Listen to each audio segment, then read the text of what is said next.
Sahabat Indonesia, saya bersepakat ketika ada yang mengatakan bahwa logika Kumaila Hakimah itu di atas rata-rata di antara kita. Saya juga bersepakat ketika ada yang mengatakan bahwa Kumaila Hakimah itu menghafal Al-Quran. Bahkan dia sendiri mengakui dalam salah satu podcastnya.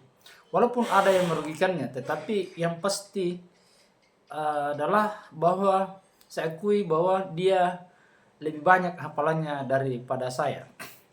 Namun dari pemahaman Kumaila yang luar biasa dalam hal logika, dalam hal sejarah agama, dalam hal menghafal Al-Quran, di antara itu juga dari sekian podcastnya, dari sekian video-videonya yang saya tonton, saya dapati bahwa Kumaila Hakimah ini punya pernyataan-pernyataan yang menurut saya itu fatal.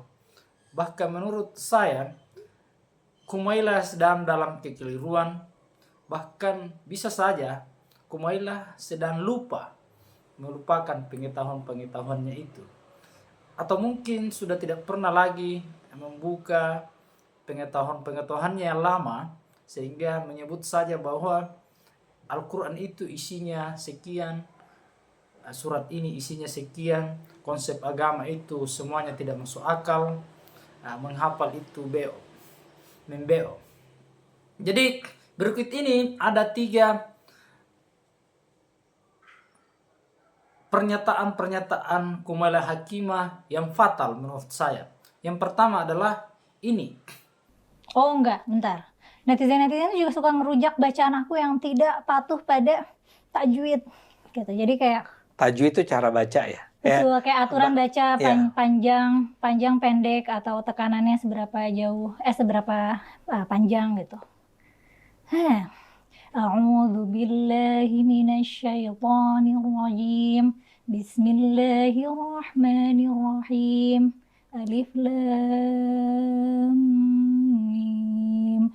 Dzalikal kitabu la raiba fihi hudal lil muttaqin alladzina yu'minuna bil ghaibi wa yuqimuna ash-shalata wa mimma razaqnahum yunfiqun والذين يؤمنون بما أنزل إليك وما أنزل من قبلك وبالآخرة هم يوقنون. Dah, itu 3 ayat. Enggak wow, itu biasa aja. Itu biasa aja? Biasa aja. Itu biasa aja? Oke, yang lebih susah kali ya. Misalnya, itu kan Al-Baqarah tuh panjang kan berapa ratus gitu ya? 300-an ayat itu. Ya, nah. Kumaila itu mengatakan bahwa surat Al-Baqarah itu 300-an ayat. Sejak kapan surat Al-Baqarah itu 300-an ayat? Surat Al-Baqarah itu 286 ayat. Itu secara umum orang ketahui. Saya tidak tahu kalau ada pengetahuan lain soal itu, tapi umumnya Al-Baqarah itu 286 ayat. Jadi sepertinya Kumaila ini sudah mulai melupakan pelajarannya, terlalu fokus mungkin mengikuti podcast-podcast yang kadang membuat ya lumayan kontroversi. Pada beberapa hal saya sukai di Kumaila Hakimah ini, tetapi tidak semuanya juga. Seperti 3 hal yang barusan saya sampaikan. Jadi tidak serta-merta kita mesti terima semuanya. Banyak hal juga yang perlu kita kritisi. Dan begitulah memang caranya sebagai orang yang bijak, orang yang berpikir kritis. Meski kita menemukan bahwa orang ini adalah orang yang hebat, tetapi biasanya juga keliru dalam penyampaian-penyampaiannya. Termasuk di video-video saya mungkin banyak yang keliru, mungkin ada yang keliru. Makanya saya selalu mengatakan bahwa saya tidak ngotot bahwa inilah yang paling benar. Silahkan di komentar. Yang istimewa malam hari ini gitu ya. Pikiran-pikirannya berbeda dari wanita lain. Nah, Mbak, aku pengen tahu ya, kalau misalnya dikumpulkan ini ya, kira-kira apa sih yang selama ini muncul di benak, di pikiran dari agama itu yang enggak logis gitu ya, yang menurut Mbak Kumaila nggak logis itu apalagi gitu, selain kemudian tadi soal jilbab, soal babi yang agak kontroversi dan lain sebagainya, itu apa sih Mbak biar kita makin mulai aware gitu, mempertanyakan hal-hal yang sebenarnya mungkin itu nggak banyak dipertanyakan orang tapi sangat esensial gitu. Aspek nggak logis dalam agama. Mm-mm. Sebenarnya kalau kita mau lihat dengan lebih luas, secara umum dasar-dasar dibangunnya konsep agama hampir mungkin aku bisa bilang di semua agama konsepnya adalah konsep yang gak logis, konsep yang mitologis. Itu loh. Jadi yang kedua adalah Kumaila mengatakan bahwa semua konsep agama itu tidak masuk akal. Semuanya adalah mitologi.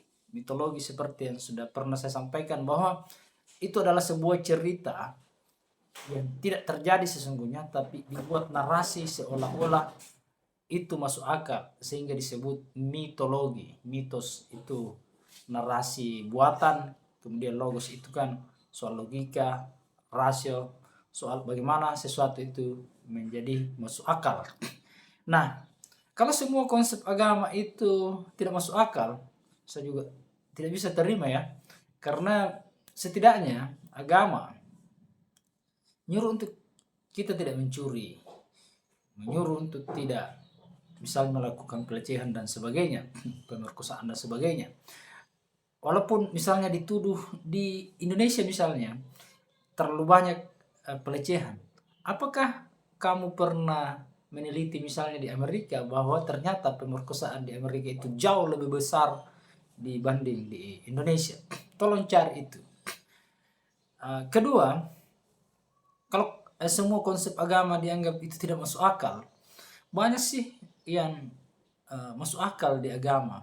Misalnya orang yang sholat 5 kali sehari semalam itu, kalau dirata-ratakan, orang itu kena air wudhu sekitar 4,7 sampai 5 jam dalam setiap waktu. Itu artinya setiap kita kena air, bisa saja pikiran kita semakin segar, kita semakin fresh, dan membuat hidup kita semakin nyaman. Itu hanya contoh-contoh kecil saja. Ada banyak hal lain yang menurut saya itu sangat bermanfaat. Jadi kalaupun Anda menemukan misalnya sesuatu yang tidak beres menurut Anda dalam sebuah agama, menurut Kumaila dalam sebuah agama, tetapi saya pikir tidak semua yang ada dalam konsep agama itu tidak masuk akal semuanya. Saya pikir itu fatal ya. Nggak ada perintah hafal Quran, itu nggak ada. Betul. Perintah untuk menghafalkan Quran nggak ada. Ada perintah untuk menjaga, tapi bukan literally menghafal secara verbatim seperti yang aku lakukan.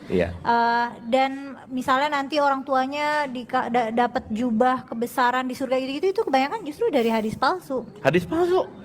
Oh gitu. Jadi bisa jadi hafal Quran sebenarnya tidak seistimewa itu. Oke, menarik nih. Dan ngapain aku ngerasa juga ini anak-anak banyak banget PR hafalannya.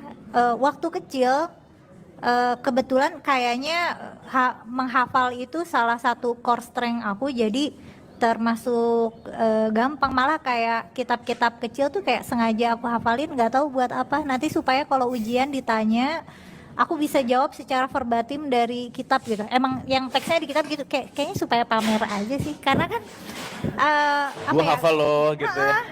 Karena guru-guru kita, sekolah kita sangat menghargai hafalan. Yang mana padahal kalau secara level kognitif, hafalan itu adalah skill kognitif yang paling rendah. Karena kan menghafal itu membeo. Itu kayak bayi. Jadi luar biasa bahwa menghafal itu dianggap oleh Kumaila Hakimah adalah bagian terendah dari kognitif, bagian terendah dari pengetahuan itu sendiri. Di video selanjutnya, tapi saya potong di sini, beliau mengatakan bahwa yang tertinggi itu adalah memproduksi ilmu pengetahuan. Tetapi setidaknya begini, jangan mengatakan bahwa mereka yang menghafal itu sedang membeo. Tidak seperti itu, karena orang pada akhirnya bisa berbicara hebat, bisa berbicara banyak hanya karena banyak hal yang dia hafal di dalam kepalanya. Misalnya Rocky Gerung. Kenapa Rocky Gerung begitu hebat dalam berbicara? Karena dia menghafal mati teori-teori di dalam otaknya. Jadi jangan rendahkan orang yang sedang menghafal. Nah, kalau kita juga sudah menghafal, maka mudah misalnya mencari artinya. Kalau ada orang yang sedang sedang tidak menghafal sekarang dan dalam proses menghafal, itu artinya ketika dia sudah menghafal berarti dia sudah lewati satu tahap. Kalaupun dia belum memahami artinya, berarti tahap selanjutnya adalah bagaimana memahami artinya sehingga menjadi lengkap. Bagaimana memahami asbabun nusulnya kalau memang itu adalah soal ayat-ayat Al-Quran. Jadi sangat tidak bisa diterima kalau yang menghafal itu dikatakan membeo. Menurut saya itu adalah langkah pertama untuk menuju tingkat selanjutnya. Kita tidak akan bisa banyak bicara, tidak bisa bicara dengan baik mungkin di depan publik kalau kita tidak menguasai menghafal mati kosakata yang seharusnya kita sampaikan.